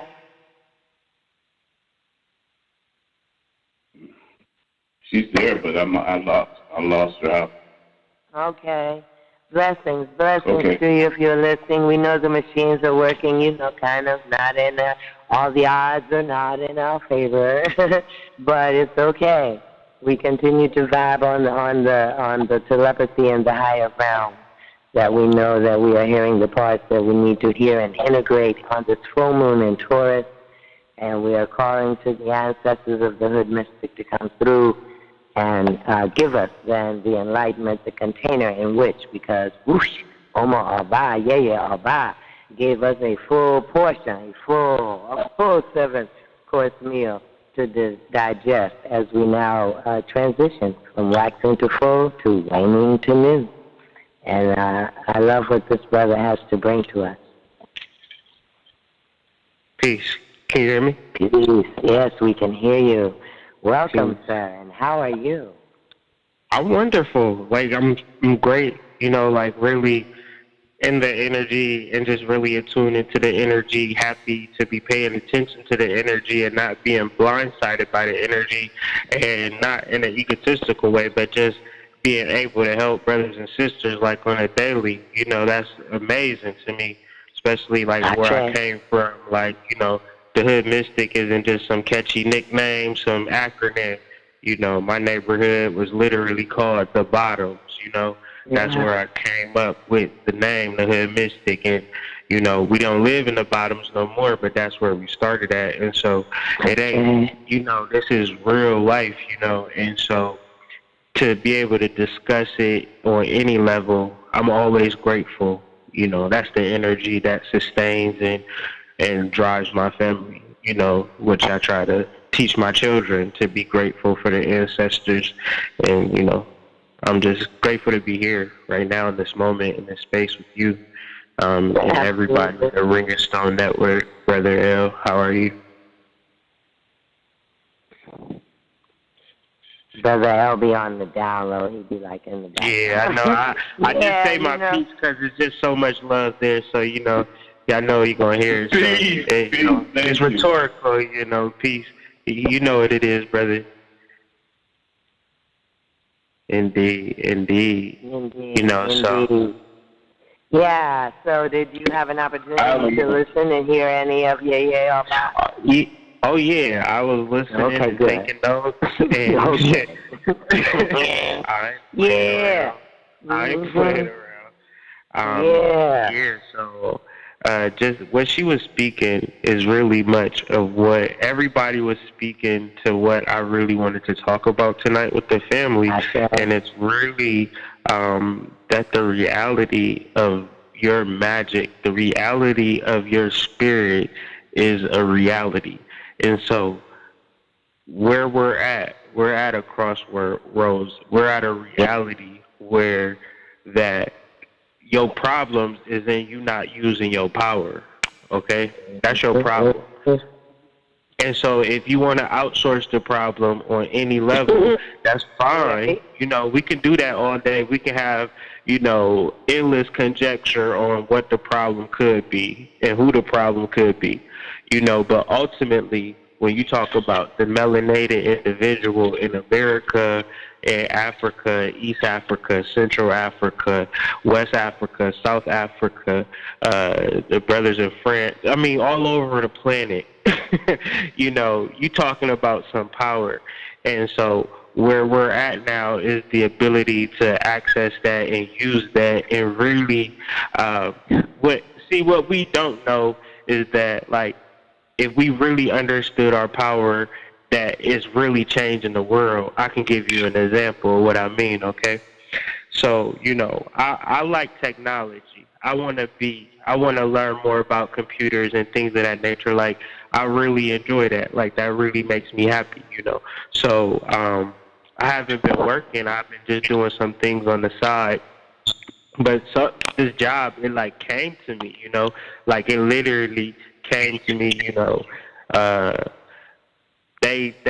We had the interview on Friday. I was working there on Monday, okay? This is like big corporation shit. No background check, no piss test, no nothing. We love you so much. Two guys, you know, named Josh, you know, this job would be perfect for you, this, that, and the third. And, you know, it's kind of like unbelievable, you know, and I kind of sit back and, like, you know, is this shit really happening? And, you know, it's so unbelievable, like, it can end tomorrow, and I'll be like, yeah, I knew that shit was too good to be true type of deal. You know what I'm saying? Because it ain't even no sweat to me. You know what I'm saying? And I'm going there being myself, and, you know, these people that I'm working with, you say I got a foul mouth. Oh, my goodness, I'll be blushing, you know what I'm saying? Like, this is like day one, you know what I'm saying? Like, right off the rip, they just, you know, being wild style, women, men, like, they just doing the most, talking about all types of stuff. I'm just sitting there taking my notes, paying attention, like, answering questions, like, you know what I'm saying? This shit is crazy. And getting paid. I never made this, like, I'm going to be honest with you. I wasn't working, you know, because I kind of, the spirits honestly told me, you know, wait, okay? Right. So I was like, okay, wait, you know, and I got a family. But do you think that I didn't, I lost my car. We had 2 cars, lost both those cars, got another car. We was living in the hood. We was living in the bottoms. Now we living in the north side, but I wasn't working. And then once we moved and got everything situated, then I got this opportunity. And I'm only saying this to say, like, this is just my own personal experience, because to me, this is amazing. You understand? Because, you know, I work for a factory, but I'm doing the computer stuff. But I'm 33 years old, so imagine my years in the workforce, 14 years. I was that person in the factory looking at the niggas in the suits like, God damn, like, you know, what's going on with me? What's wrong with me? And now, I didn't go to college, and I'm sitting in class with people with bachelor's degrees, you know, all types of degrees, and they pluck me off the street, and I'm just being myself. And I'm telling you, everybody in there is, like, amazed that I'm actually paying attention, because what we don't know about our energy, what we don't know about our adversity, is that everybody, a lot of people out here is on drugs, okay? Well, they are. That's the reality. And society is crumbling from the inside. That's the reality. So maybe you in a paradigm where you think that it's this big bad white man and you this downtrodden black person. That ain't the reality no more. It's not. And so, however you want to look at it, if we want to deal with ourselves, if we want to deal with our energy, we need to really pay attention to these energies in all correspondence in all walks of life, because it all directly relates to us, no matter what you're doing, no matter where you at. I talk to people in politics, I talk to people in entertainment, I talk to people who write books, and they all making a difference in their own little way, and they all showing up in their own little way. This is Taurus. This is the word. This is the throat. So whatever you have to say is the truth. What's your problem with this full moon? You ain't saying shit, okay? I'm sorry for my language. but that's the problem. And it don't matter if you offending people like the sister before me. It don't matter. You need to offend these people. Because what you gonna keep rubbing them and hugging them and coddling them and forcing no change, thinking like this is a full moon in Taurus. This is a bull. You know, a bull is a serious animal. And so for so long you may think that a bull is weak or something like that, but a bull is not. That, you know how much torture that a bull had to go to get to that level where it could be tamed, you know. And now that he's not in that form no more, now that the whole paradigm has shifted, that bull got all of that energy, right? But it been so trained over these years to be in this goddamn stage show where the goddamn, what do you call those people that stick the knives in the bulls and, you know, kill the bulls in front of all people? That's symbolic of energy. Okay? Yeah. But we not in that stage no more. They can't kill us no more. And of course, it's some stuff going down. But we need to begin to raise the consciousness in other people so, you know, we could begin to have different alerts, different friendships, different camaraderie with people. I got people on my line that if something happened to them, you know, hey, such and such happening in Texas. These is real people.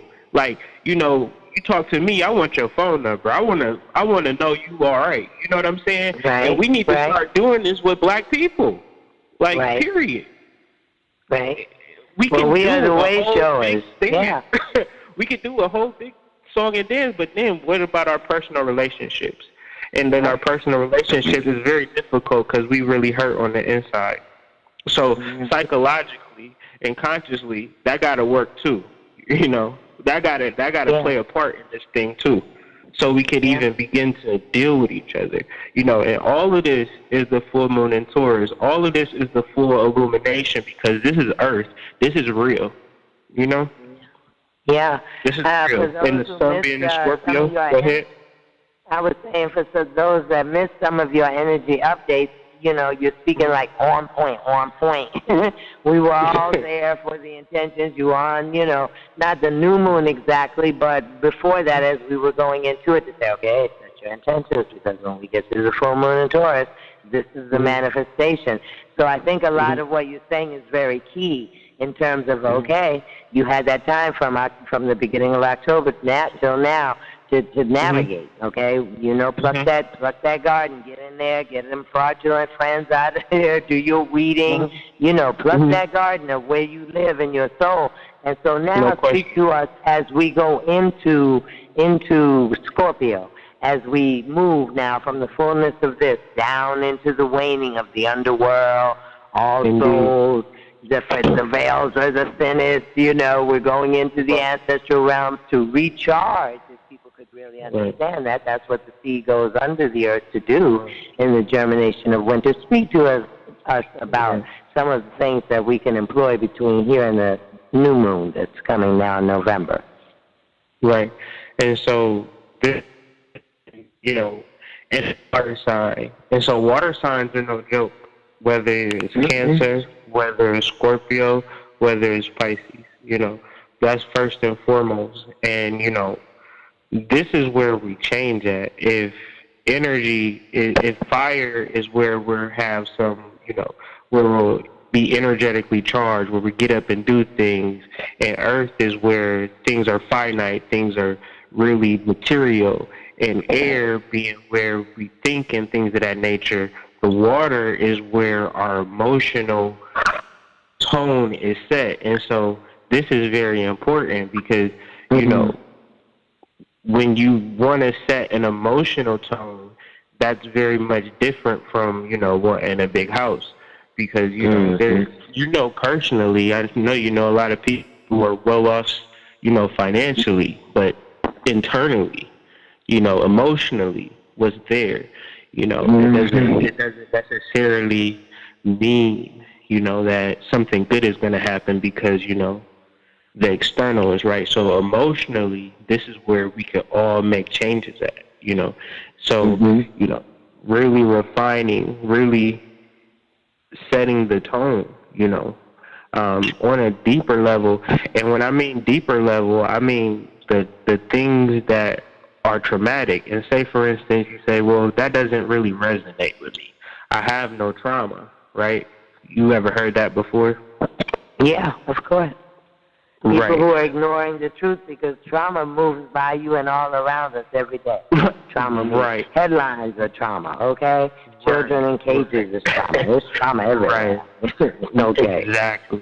Exactly, and that's exactly my point. So our ancestors, right, like the sister said, the bottom of the Atlantic Ocean, I've been researching, I'll tell you how spirit works. I sit next to a guy, I'm being friendly. I say, what's your name, man? He said, my name's John. I said, whoa. He said, yeah. Long story short, he was living in New Orleans. His family is from Cuba. I got a son named John. I'm wearing my cowrie shells to work, and he like, man, like do you in Santeria? Like he's like really intrigued. You know what I'm saying? Right. Like I don't care. I'm gonna wear my cowrie shells. I wear my cowrie shells to the interview just in case y'all. Right. Just in case y'all don't get it twisted. Like, don't hire me if this is a problem. Right. You know what I'm saying? Right. So, period. So, yeah. Anyways, but that's just how spirit worked. But he introduced me to an energy that I knew nothing about called Tahosi. And it's T-A-J-O-S-E. And he was born in Congo like 300 years ago.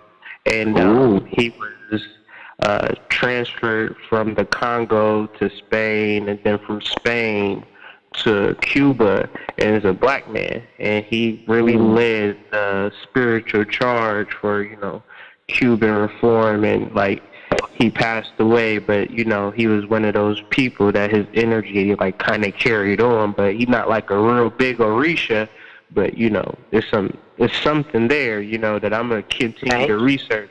But I feel as though I wanted to share that with the family because I've never heard of that energy before.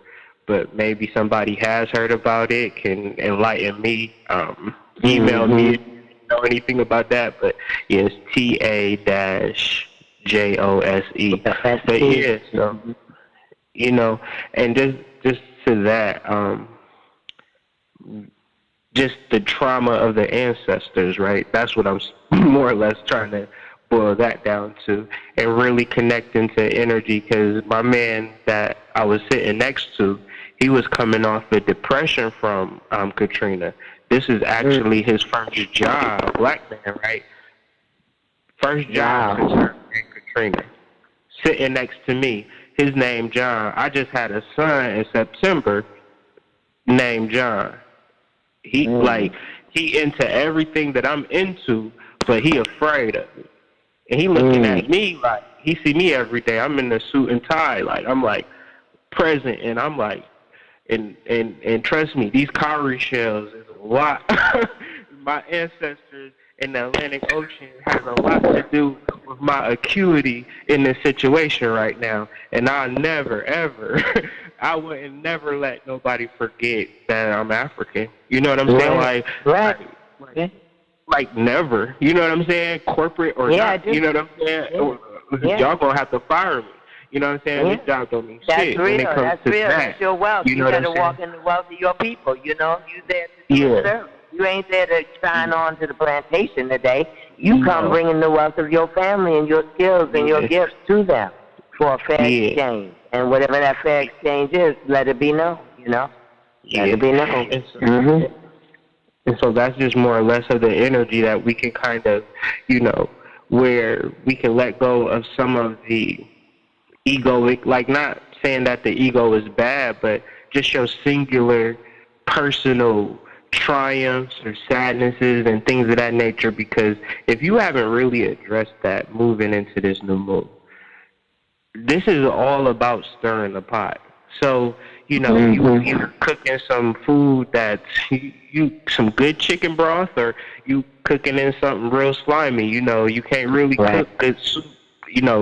Chicken broth, what I realize, or broth in general, is very essential to cooking some good food. Like, if you got your broth together, like, you can really do some magic in that kitchen. And I think, like, I just now figured that out. And it's like, purity, your emotions, like, as opposed to just cooking with some tap water, that's kind of crazy nowadays, because it's a lot of energy into these, water systems, and they put all of the energy on Flint.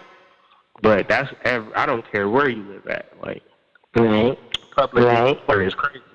Like, so, just understanding the way that your emotions can really direct you in life, as opposed to not paying it no attention. And then when that pot gets stirred, it's Scorpio as the sun, and all this energy is in Scorpio.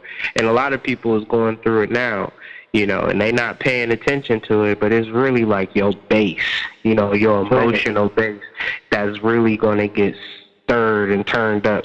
So it's like, if you're just unaware, like, I don't got no ancestors, or, I don't got no loved ones that transition that don't need my help. It's just me out here. I'm just out here, me against the world.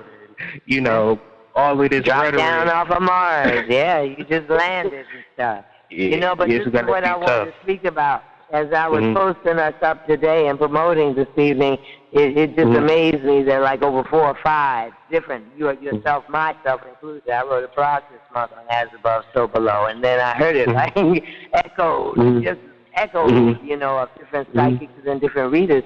Speak to that, because that is the piece that I think will guide people to jump into your energy updates, because we walk around down here as if the base of the soup is just all we see here, and all the ingredients we have here, our personalities who's working with us, whatever, without ever considering the energies that are above us. And that, what is that relationship, if you would speak to it for just a bit? Sure. You touched on it earlier when you talked about the blindfolded goddess who has the abundance. Blindfolded, I know that goddess could be Fortuna, but ultimately understanding the concept of correspondence, because certain energies are particularly blind to blessings and things of that nature. So it's up to you as an individual to get their attention. And so it's like, if you're just simply not paying attention, is what we call the law of correspondence. And I think we talked about this the last episode. But really, the law of correspondence is when you pay attention to anything, then for that moment of you paying attention to it, that thing in some way, whether it's past, present, or future, got to return that energy in some form or fashion. Whether you're thinking about your boo late at night, and then they text you like, hey, what you doing? And you're like, oh, I was just thinking about you. Like, as melanated people, we do that all the time, so much that we do it, we don't even think about it now. It's just something like, oh, that's so crazy.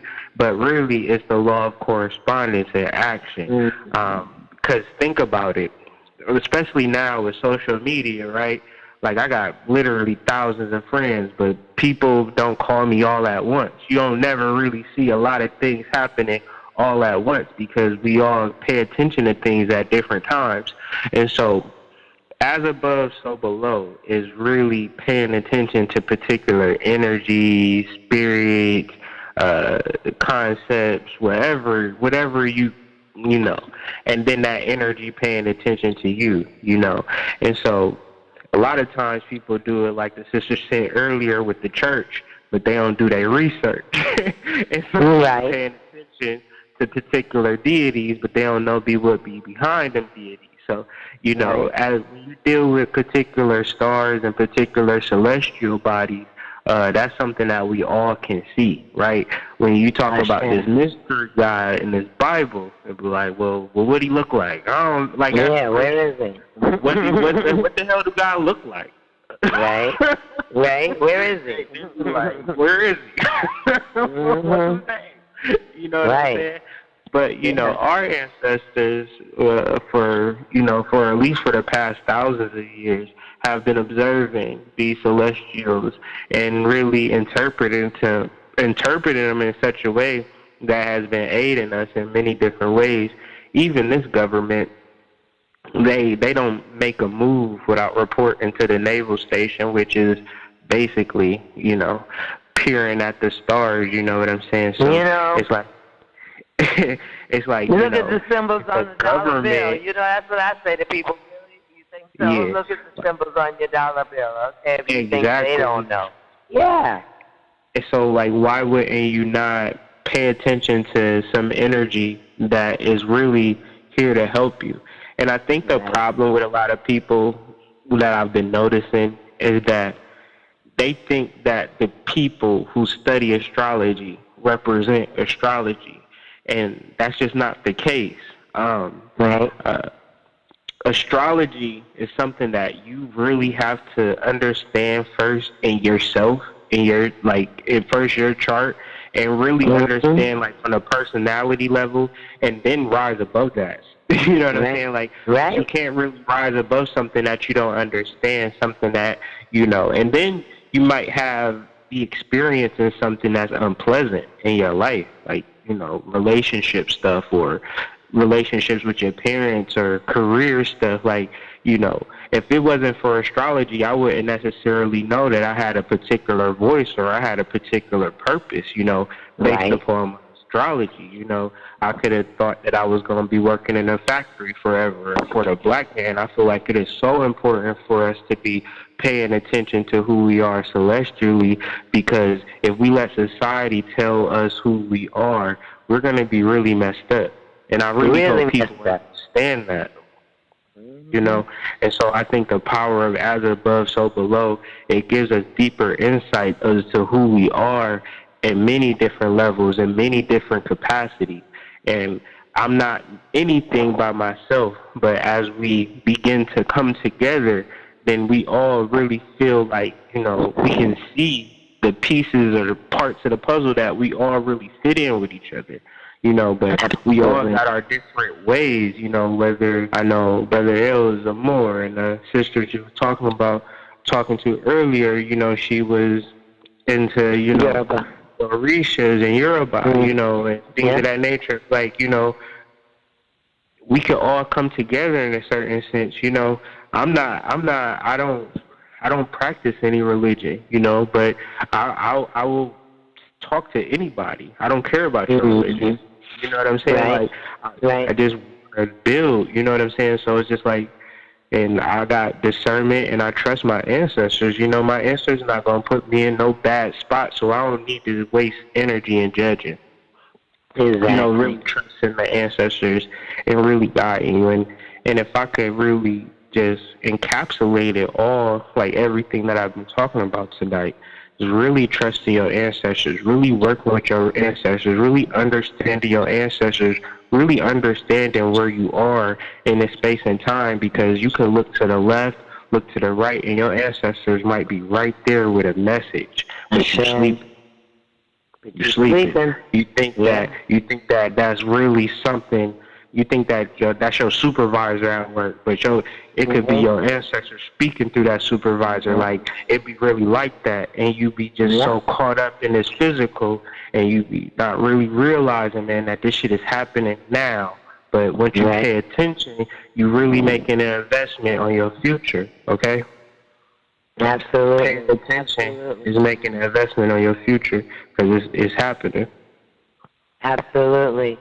We're so blessed. What an amazing. I'm gonna listen back to it myself as soon as you post it. I'm so always thankful that you always do post the show up again, and that is a segue, into the I guess closing thoughts to our 2 hours this evening. Is that this is the season of All Souls, and people often ask, well, how do you do it? And there's as many ways to answer that question, as there are people. But the fact is that we are here because of those who came before us. And so a lot of people resisted because their immediate family that they've buried were estranged or had schisms, alcoholism, or, other addictions and these types of things. And they say, what you're doing is you're moving back inside of your Akashic record, your own cellular memory, through lights and candles and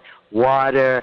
And so if you want to skip those people that look kind of strange to you that you're related to, you go and call great grandmothers, great kings, great queens. You call back to the ancient, shiny, bright ones who will come from the other side to assist you in the healing of those in the middle. That is what will happen, and this is the season that we're moving into, YeYe, the mother of the ancestors, and all change, all transformation of energy, life, death, and rebirth. You are headed into that season, and so as we leave you all to all of these parts in November, the dark moon, and then, of course, back into the fullness of the moon when we return to you, we say consider that. Consider to call your ancestors close. Consider that something as simple as a recipe from Thanksgiving or Christmas that came down from someone. Consider that you can do it lighting a candle and having a glass of water and having your own little quiet time inside. Who are you? Who is in there? Remember, it's that inner narrative that we have to take time to have in this season. We do want to say rather quickly that for certainly people to check out the Hood Mystic, and if you're really led and just blessed by his teachings and the things that he exposes you to, know that his ancestors have gifted him to be a way shower, to help you on your way. And this brother, you can go to him and trust his counsel. He is good counsel. The elders told me two things that you said that my grandmother would always say if God will use the ass. So that is to say that anything or anybody around you can speak to you through the spirit of your higher self, your oversoul. There's that. And that, the only dumb question is the one you don't ask. And so this is what we try to bring in the conversations that are waiting to be had on Sister Queens, the Resurrection, to give you food for thought. And we are all available to you in social media. We'll be in Asheville at the Raven and the Chrome bookstore around the dark moon for more sacred activism intensives. We look forward to Season of the Raven as we were moving tonight. So, well, maybe we should just do it in Ring Your Stone Network. This weekly gathering that we do the last 6 or 8 weeks of 2018 to move us all into 2019. Keep your heads up. Stay woke. That's what we say. Because it's really going to swirl rather quickly in November. Remember, we told you. Remember, we told you. So, we thank you, sir, for joining us, and certainly thank you for your blessed again. This opportunity. And I wanted to say, you mentioned Black Bottom, coming from the bottom of the hood there, and so that is the connection to the daughter that spoke before you, that our founder of Oyetunji was born in Black Bottom, Detroit. And so there's always those connections as well, as you said. If we'll just look to connect the dots, we'll be all right. We'll be all right. We'll trust our eyes. In Detroit. So I said. Yeah. That's where the goddess is. I believe that for sure. Absolutely. Thank you. And so we're going to go back to Baba Isuki and ask then, do we have any upcoming shows on Ringing Stone Network that you want to leave in our ears before we leave this one? Do we have a few promos? Yeah. Sure. Greetings and blessings. Islam to you, Hood Mystic. I was doing some other things, get my baby to sleep, but yeah, Islam is good to hear for you. And remember, our Tantra class, people want part 2, so we got to get together and deal with part 2 of our Tantra class. Yeah, you know what I'm jokingly, but you know what I'm saying.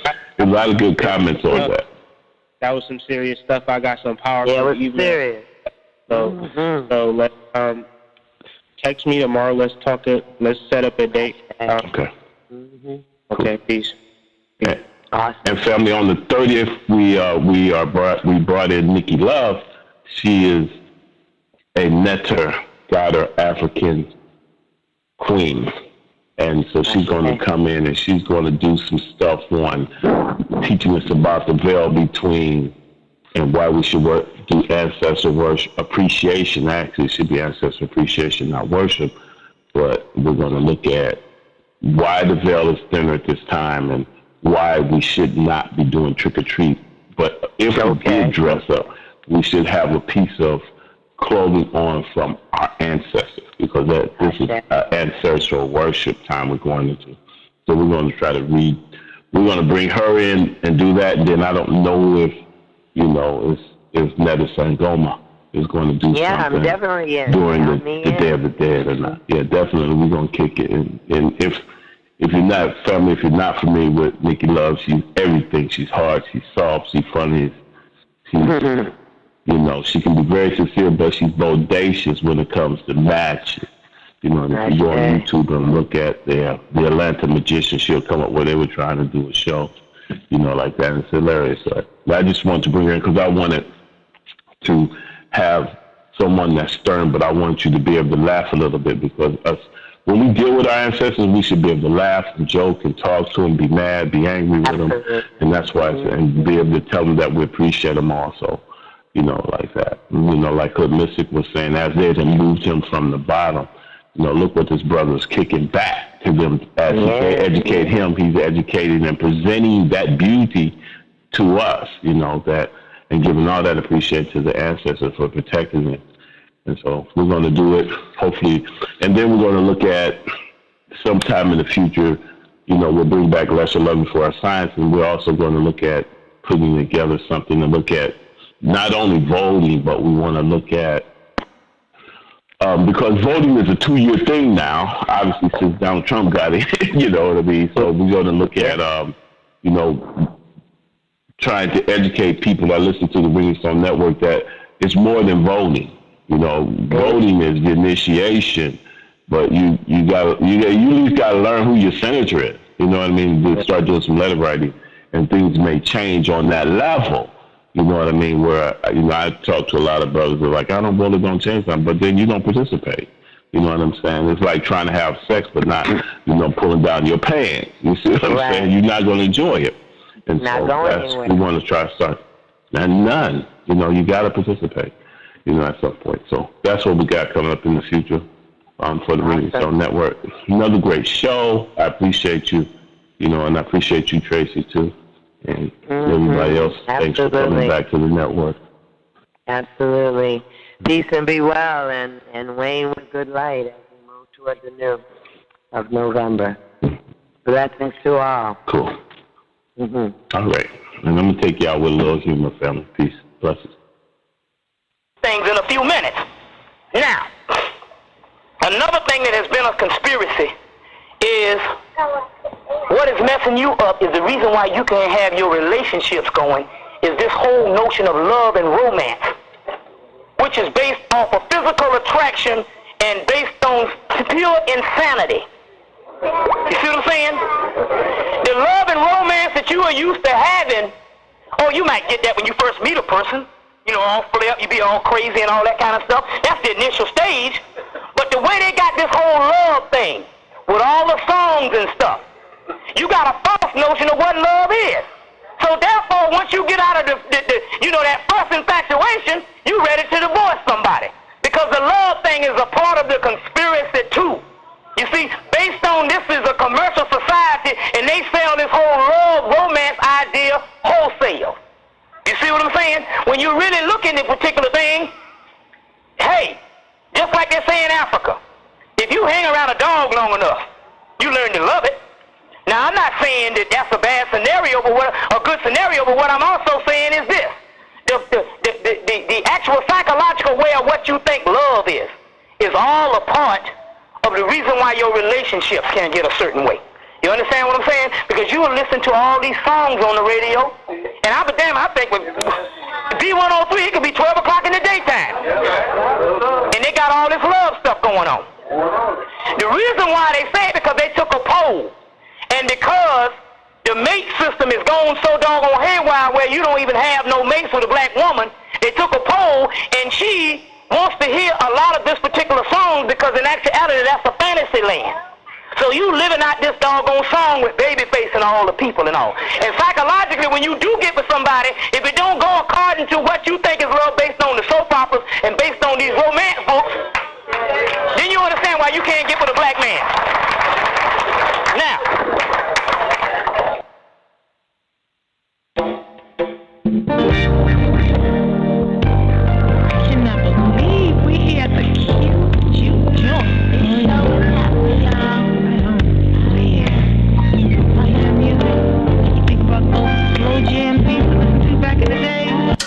You've been there, right?